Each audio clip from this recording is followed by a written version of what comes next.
안녕하십니까. 11월 3일 11월의 첫 안식일이 시작되는 이 시간 방송을 통하여 보내드리는 금요 예배에 함께 하신 여러분 모두를 예수님의 이름으로 환영합니다.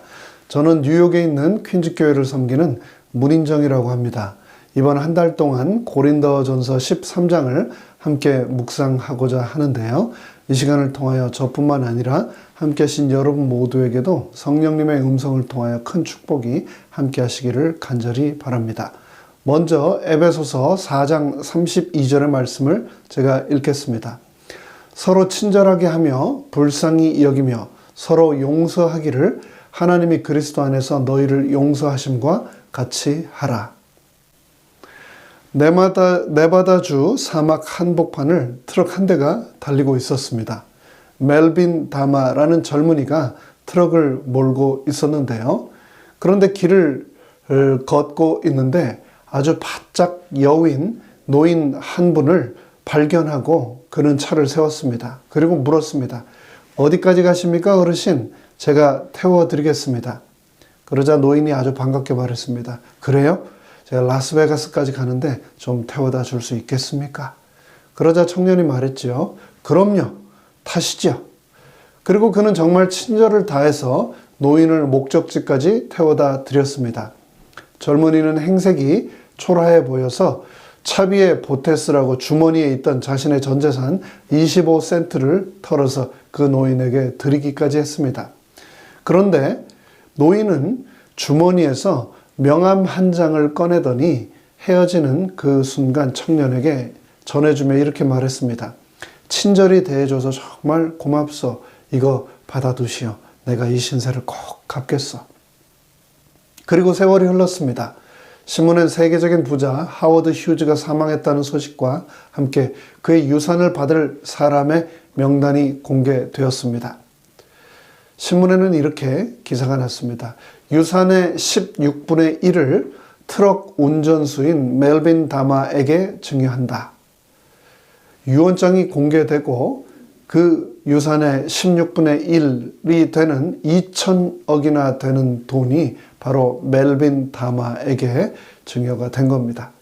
근데 여러분, 멜빈 다마가 누군지 주위의 사람들이 알았을까요? 아는 사람이 아무도 없었습니다. 언론은 수소문 끝에 그날 트럭을 운전했던 젊은이 멜빈 다마를 찾아냈습니다. 하워드 휴즈의 유언장에는 이렇게 적혀 있었습니다.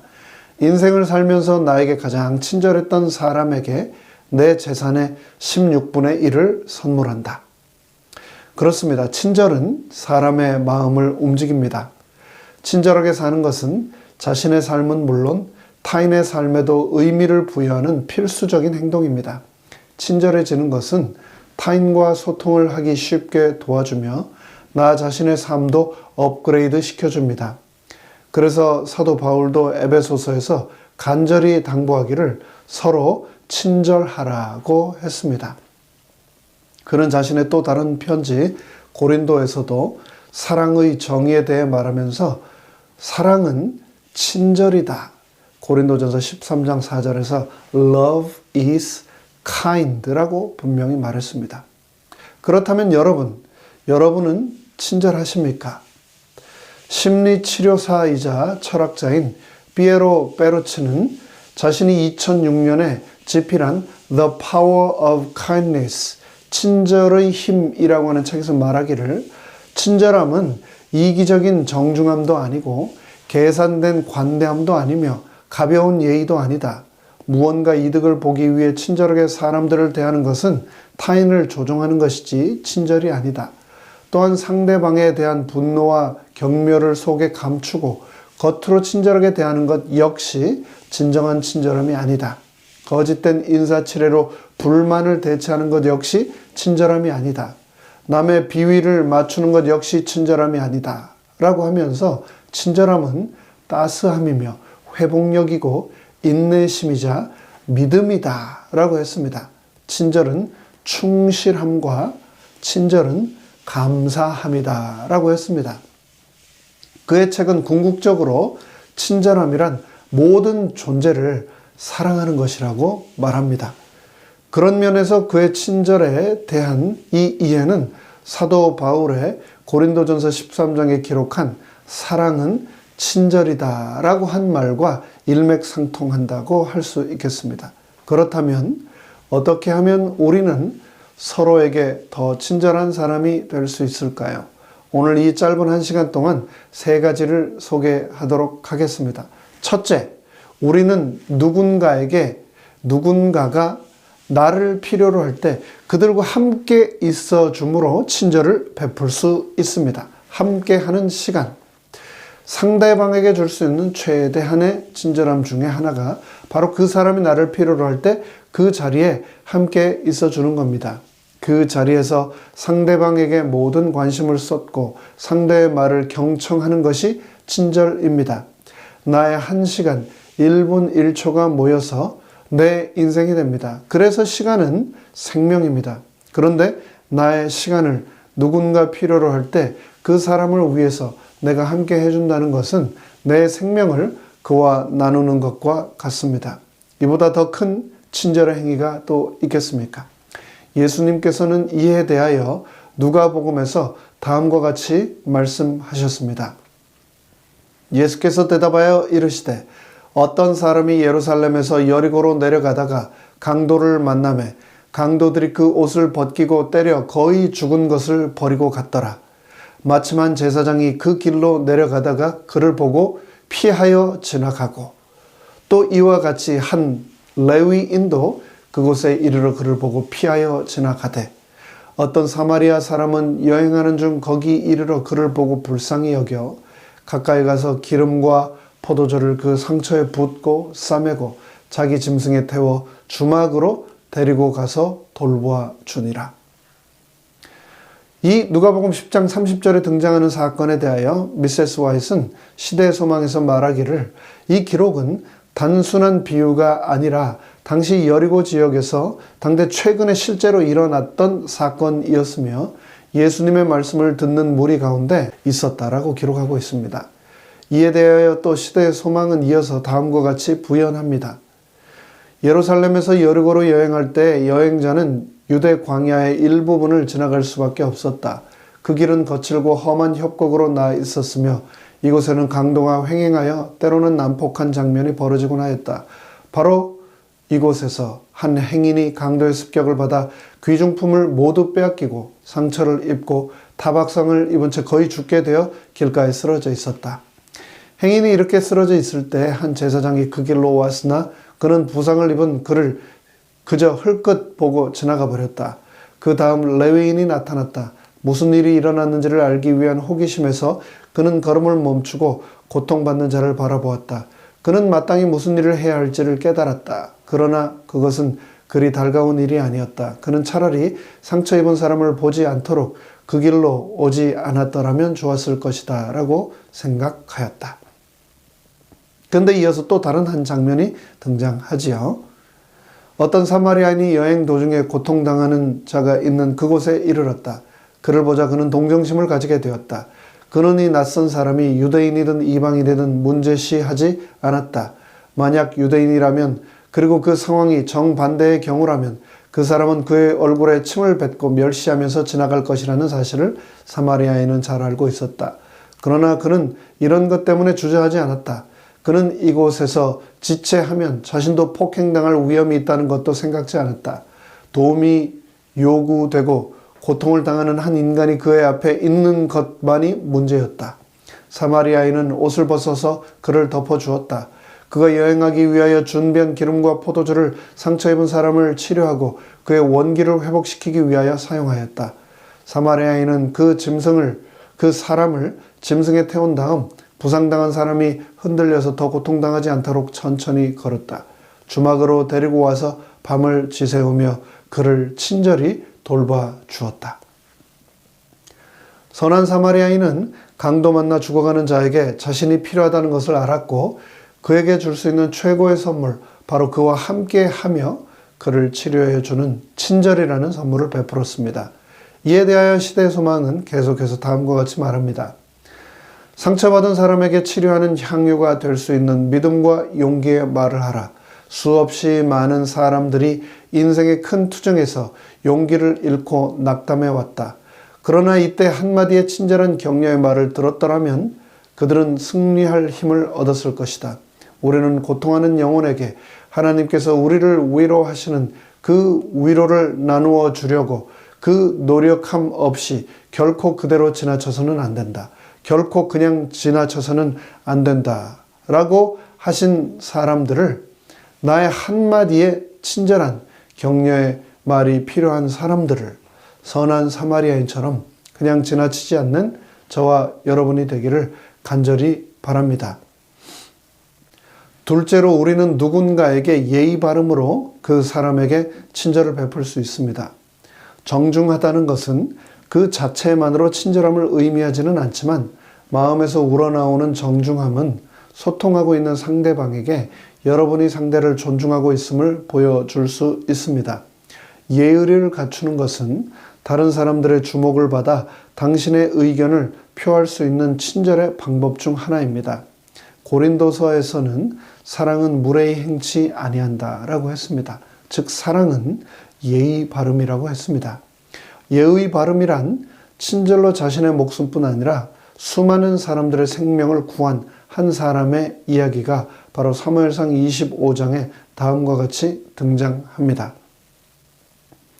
다윗이 이미 말하기를 내가 이자의 소유물을 광야에서 지켜 그 모든 것을 하나도 손실이 없게 한 것이 진실로 허사라. 그가 악으로 나의 선을 갚는도다. 내가 그에게 속한 모든 것 중에 한 남자라도 아침까지 남겨두면 하나님은 다윗에게 벌을 내리시고 또 내리시기를 원하노라 하였더라. 아비가일이 다윗을 보고 급히 나귀에서 내려 다윗의 앞에 엎드려 그 얼굴을 땅에 대니라. 여기 사막 한가운데 다윗 앞에 무릎을 꿇고 있는 한 여인이 등장합니다. 다윗은 눈에 살기를 띠고 분에 겨워 펄펄 뛰고 있습니다. 이 여인은 그러한 다윗의 길을 막고 그 앞에 무릎을 꿇고 있습니다.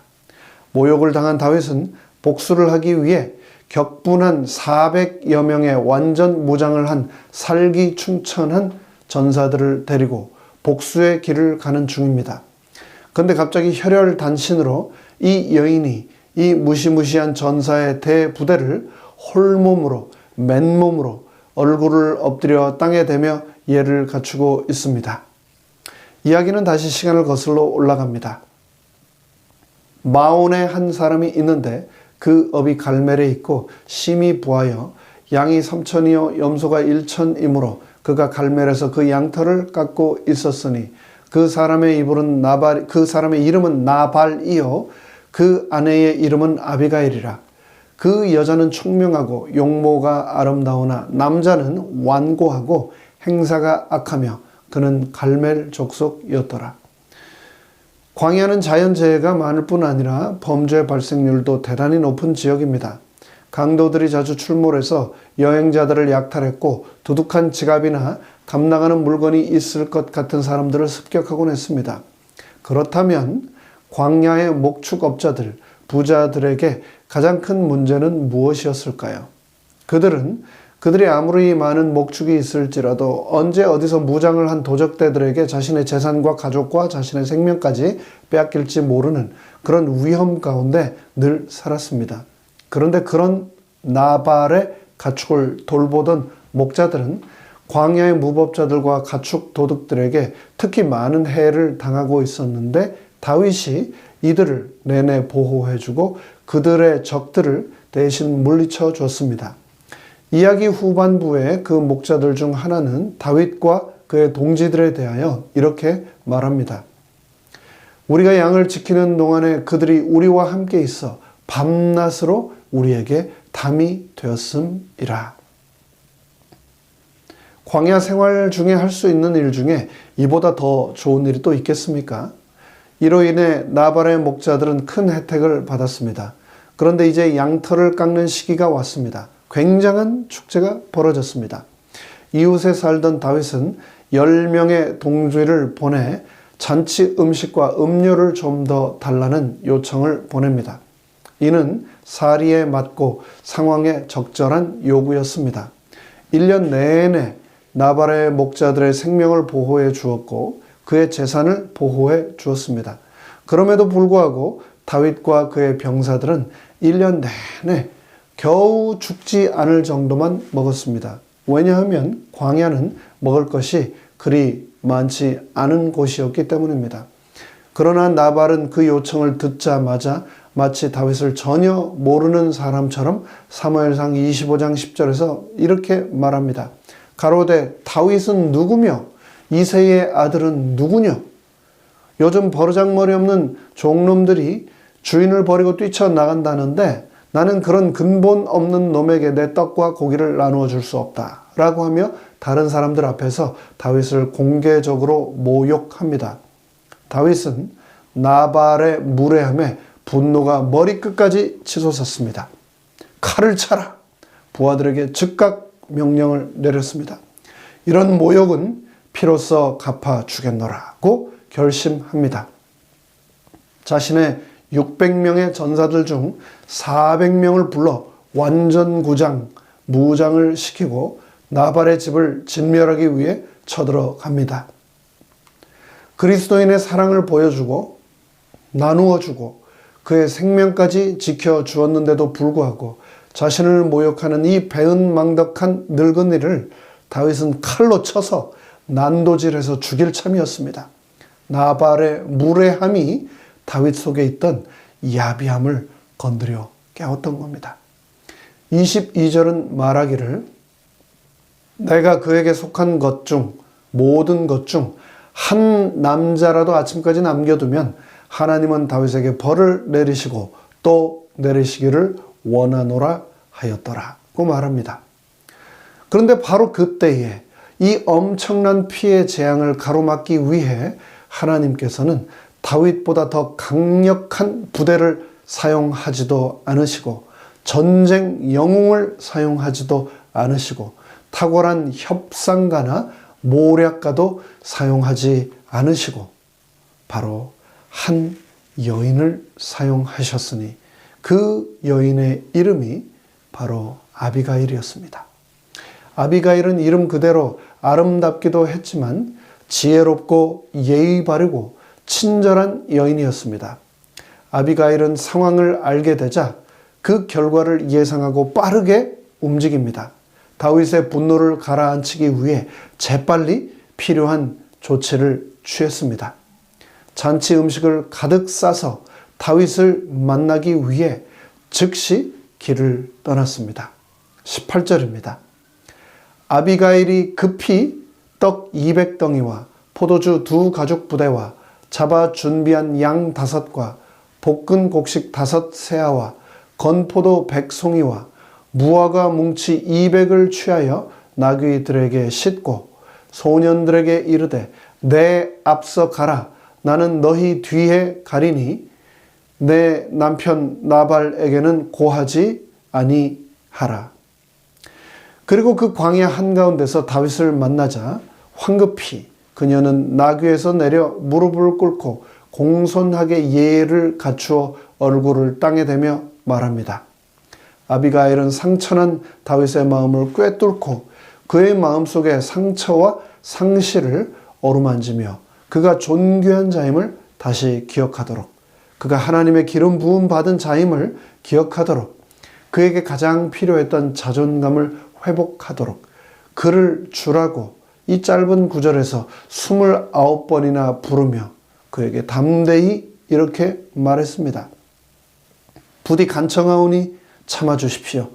이것은 이스라엘의 왕이 되실 분이 하실 만한 행동이 아닙니다. 당신이 누구인지를 잊지 마십시오. 원한을 풀기 위해 싸우지 마십시오. 당신은 여호와 하나님을 위하여 싸우셔야 할 분이 아닙니까? 그러자 놀랍게도 믿을 수 없게도 다윗은 멈추어 서서 그녀를 바라보고 귀를 기울입니다. 다윗은 아비가일의 수려한 외모뿐 아니라 예의 바름과 진실함을 통하여 하나님의 아름다움에 접촉하게 되었습니다. 너무나 무례했던 남편 나발과 너무나 대조되던 한 여인의 진심을 다한 정중함과 예의라고 하는 친절이 한 부족의 생명을 건져낸 것입니다. 우리가 누군가에게 예의 바름으로 베푼 존중과 친절을 통해서 하나님께서는 오늘도 이 땅에 역사하신다는 것을 기억합시다. 세 번째로 우리는 누군가의 이야기를 경청해 주므로 그 사람에게 친절을 베풀 수 있습니다. 우리가 살아가는 이 현대사회는 바쁨과 분주함이 일상과 미덕이 되어버린 세상입니다. 항상 어딘가를 서둘러 가야 하고 바빠서 타인과 대화할 시간이 없는 것이 당연히 여겨지며 빠른 속도를 중시하는 요즘 세상에서 누군가의 이야기를 경청한다는 것, 그것은 정말 쉬운 일이 아닙니다. 하지만 그럼에도 불구하고 아무리 바쁘다고 할지라도 여전히 우리는 충분히 친절할 수 있습니다. 어떻게 그럴 수 있을까요? 일단 상대와 대화를 할 때는 undivided attention을 보이시기 바랍니다. 상대의 말에 집중해서 귀를 기울이고 모든 관심을 쏟아 경청하시기 바랍니다. 그렇게 상대의 모든 말이 끝날 때까지 그 말을 끊지 말고 들어주시기 바랍니다.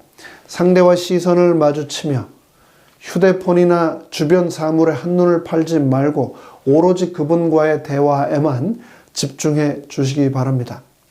나는 당신에게 깊은 관심을 가지고 있으며 당신이 하고자 하는 모든 말을 다 들어줄 준비가 되어 있다는 것을 상대가 느끼도록 나의 태도를 통해 보여주시기 바랍니다. 그러면 상대는 내가 보여준 이 친절을 영원히 잊지 못할 것입니다.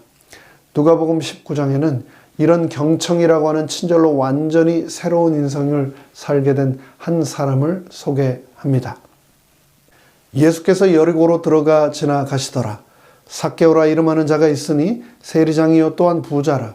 그가 예수께서 어떠한 사람인가 하여 보고자 하되 키가 작고 사람이 많아 할 수 없어 앞으로 달려가서 보기 위하여 돌 무화과 나무에 올라가니 이는 예수께서 그리로 지나가시게 되밀어라. 예수께서 그곳에 이르사 쳐다보시고 이르시되 삭개오야 속히 내려오라. 내가 오늘 너의 집에 유하여야 하겠다. 삭개오, 성경은 말하기를 그는 세리장 또는 다른 말로 세관장이라고 하였는데 현대어 성경은 매우 영향력이 있는 유대 사람이다라고 말하고 있습니다. 세리장이라고 하는 직위 자체가 세리들의 우두머리니 즉 세리계에서는 성공한 사람입니다. 그리고 그 성공 탑의 자리에 가기까지 얼마나 열심히 또 그가 얼마나 지독히 살았는지 짐작해 볼 수 있습니다. 그 자리는 당연히 매우 영향력이 있는 포지션이었을 겁니다. 본문의 7절에서 사람들은 말하기를 예수님이 죄인의 집에 들어갔다라고 하셨는데요. 당시 유대인이 말하는 3대 죄인이란 첫째, 불치병 환자, 소경, 중풍병, 나병, 안진뱅이, 혈루병 같은 불치병 환자들 또는 두 번째, 장녀 그리고 세 번째로 세리를 꼽았던 것으로 보아 삭개오의 직업은 굉장히 사람들이 경멸하고 혐오하는 직업이었음에 틀림없습니다. 이방 정복자들의 대리인, 즉 로마의 앞잡이들인 이 텔로나이, 세리들은 이스라엘 백성들에게 매우 유대 나라가 처해 있는 처참한 상태를 고통스럽게 상기시키곤 했습니다. 유대인들이 보기에 이 세리들은 그들에게 치욕거리였을 뿐만 아니라 로마 병사도 더 무자비하고 비열하고 파렴치한 사람들로 기억되었습니다. 세리가 된 유대인은 이스라엘의 매국노, 로마인들에게 아첨하는 자들로 여겨지는 것은 너무나 당연했습니다. 유대인의 관점으로 볼 때 로마에 세금 내는 일 자체도 옳지 않다고 생각하던 판이었는데 로마를 위해 세금을 걷는 일은 얼마나 더 더럽고 나쁜 일로 여겨졌겠습니까? 그래서 그 당시에는 세리는 사회에서 추방되고 회당에서도 공개적으로 파문당했습니다. 세리는 이방의 개처럼 여겨지고 또 그렇게 취급받았습니다. 그래서 세리는 동족의 피를 빨아먹는 기생충 같은 존재였으며 그래서 결코 가까이 하고 싶지 않은, 가까이 할 수 없는 존재였습니다. 그래서 그는 여리고라고 하는 부유한 성에서 수많은 사람들과 함께 살았지만 그는 군중 속에서 철저히 고립된 외로운 존재였습니다. 그런데 그랬던 삭개오가 예수님에 관한 소식을 듣게 되었습니다. 이에 대하여 시대 소망은 다음과 같이 기록하고 있습니다. 삭개오는 예수에 대하여 듣고 있었다. 배척받는 계급의 사람들에게 친절하고 공손하게 대하시는 분이란 소식이 멀리 퍼졌었다. 이 세리장의 마음속에도 보다 나은 생애를 살고자 하는 욕망이 일어났다. 예수에 대하여 들은 말로 그의 마음속은 희망이 불타올랐다. 삭개오는 예수를 보기로 결심하였다. 여러분 한번 상상해 보시기 바랍니다. 얼마나 사람들이 그를 취급해 주지 않고 사람 취급하지 않았으면 군중 가운데 있지도 못하고 나이 먹은 사람이 나무 위에 올라갔겠습니까? 그 누구로부터도 따뜻한 눈길을 한번 받아본 적 없었던 나사로, 그 누구로부터도 따뜻한 말 한 번 들어본 적 없었던 그 나사로가, 그런데 배척받는 계급의 사람들에게도 친절하시다는 그 예수님이 지금 여리고에 오셔서 수많은 관중 눈 가운데서 나무 위에 웅크리고 있는 나를 바라보시며 따뜻한 음성으로 내 이름을 부르시다니. 그러면서 그분께서는 그 누구도 한 번 찾아주지 않던 내 집을 찾아오시겠다고 하십니다. 그날 밤 삭개오와 예수님은 어떤 대화를 나누었을까요? 삭개오야, 많이 힘들었지. 그리고 외로웠지. 힘든 세상, 나라 잃고 먹고 살기 위해서 어쩔 수 없이 로마의 앞잡이로 살아가면서 수많은 사람들로부터 외면당하고 무시당하느라 얼마나 외롭고 힘들었니? 이제 너의 그 모든 서름을 나에게 털어놓으렴. 내가 다 들어줄게. 네가 하는 그 어떤 억울함도 아픔도 나는 들어줄 준비가 되어 있단다. 삭개오는 예수님을 만나고 나서 새롭게 태어났습니다. 돈이 있어야 사는 사람, 돈 때문에 사는 사람, 돈을 위하여 사는 사람이었는데 예수님을 만나자 돈을 다 나누어 주어 버려도 마음이 아프지 않은 사람이 되었습니다. 친절의 근원 되시는 예수님께서는 그런 그에게 생명을 선언하셨습니다. 예수께서 이르시되 오늘 구원이 이 집에 이르렀으니 이 사람도 아브라함의 자손이미로다. 인자가 온 것은 잃어버린 자를 찾아 구원하려 함이니라. 누군가의 이야기를 경청해 주므로 우리는 한 사람에게 친절을 베풀 뿐 아니라 그 사람에게 생명을 선물해 줄 수도 있다는 것을 기억하시고 우리 모두에게 서로 친절하고 또 특별히 경청이라고 하는 친절을 선물할 수 있게 되기를 바랍니다.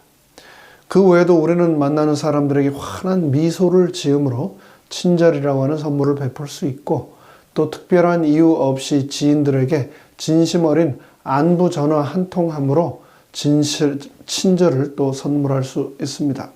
그리스 철학자 플라톤은 모두가 힘든 인생을 겪고 있으니 항상 친절하라고 말했습니다. 그가 말한 것처럼 우리 모두가 각자 나름의 인생의 고난을 겪고 있고 그 가운데 있어서 주위를 바라보지 못하고 그래서 그동안 친절하지 못했던 경우가 얼마나 많았습니까? 우리 모두는 한 사람의 예외도 없이 불확실성, 고통, 어려움, 슬픔, 실망, 상실을 겪고 있다는 사실을 기억합시다. 그리고 나의 현재의 아픔과 상실을 넘어 나와 함께한 사람들의 어려움과 고통을 동감하며 서로에게 친절을 베풀어야 한다는 사실을 잊지 맙시다. 그리고 친절에 있어서 그 무엇보다도 중요한 것은 그 누구보다도 우리는 바로 나 자신에게도 친절해야 한다는 사실입니다. 많은 사람들이 상대방에게는 친절하면서 정작 자기 자신에게는 냉정하고 매몰찬 실수를 범하곤 합니다. 그러나 하나님은 여러분을 하나님의 친절을 받기에 합당한 사람이라고 여기신다는 것을 잊지 마시기 바랍니다.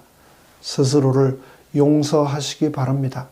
당신은 소중한 사람이라는 것을 기억하시기 바랍니다. 한자로 친절로 이 친자는 친할 친, 어버이 친자인데 이는 나무 위에 올라서서 멀리 쳐다보는 그 모습을 본뜬 글자입니다. 누가복음 15장에 탕자를 기다리는 아버지의 모습이 여기 담겨져 있습니다. 그렇다면 하나님의 친절하심은 언제부터 우리에게 주어졌을까요? 로마서 5장 8절은 말씀하기를 우리가 아직 죄인 되었을 때에 그리스도께서 우리를 위하여 죽으심으로 하나님께서 우리에 대한 자기의 사랑을 확증하셨다라고 기록하고 있습니다. 그렇습니다. 내가 죄인이었을 때, 내가 원수였을 때, 그때 이미 하나님께서는 나를 사랑하셨습니다. 사도 바울은 고린도전서 13장에서 다시 한번 사랑에 관하여 말합니다. 그러면서 그는 사랑은 오래 참는 것이며 사랑은 온유하며 사랑은 친절을 베푸는 것이다 라고 했습니다. 오래 참는 것이 사랑의 수동적 측면이라면 친절을 베푸는 것은 사랑의 능동적인 면을 우리에게 행하라고 하는 바울의 권면임을 기억하시기 바랍니다. 이제 말씀을 마무리하겠습니다. 오늘 우리는 사랑은 친절을 베푸는 것이다 라는 제목으로 성령님의 음성을 간구했습니다. 어떻게 하면 우리는 서로에게 더 친절한 사람이 될 수 있을까? 첫째, 우리는 누군가가 나를 필요로 할 때 그들과 함께 있어 줌으로 친절을 베풀 수 있습니다. 둘째, 우리는 누군가에게 예의 바름으로 그 사람에게 친절을 베풀 수 있습니다. 그리고 셋째, 우리는 누군가의 이야기를 경청해 줌으로써 그 사람에게 친절을 베풀 수 있습니다. 그리고 친절에 있어서 그 무엇보다도 중요한 것은 그 누구보다도 우리는 우리 자신에게도 친절해야 한다.